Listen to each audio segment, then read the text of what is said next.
भोजपुरी के सुपरस्टार खेसारी लाल यादव की इस साल की सबसे बहुप्रतीक्षित फिल्म और बम्पर फिल्म संघर्ष 2 बहुत जल्द आने वाली है। इस फिल्म की शूटिंग चल रही है। जैसा कि आपको पता ही होगा कि इसका जो प्रथम पार्ट आया था काफ़ी शानदार रहा था कमाई के मामले में। नमस्कार आदाब, मैं हूं अनीश कुमार मिश्रा और आप देख रहे हैं गपशप न्यूज।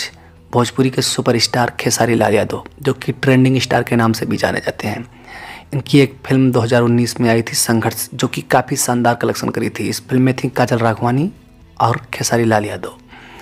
ये फिल्म बहुत चली थी, बहुत बम्पर चली थी। इसका वीडियो यूट्यूब पर भी बहुत देखा गया था।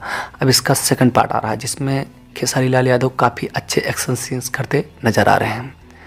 हाल में ही एक वीडियो और एक पोस्टर वायरल हुआ था जिसमें खेसारी लाल लंबे बालों में काफ़ी भयानक स्टाइल में नज़र आ रहे थे।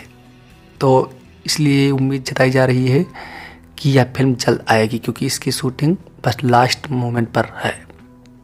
आपकी क्या राय है? कमेंट करके जरूर बताइएगा। धन्यवाद।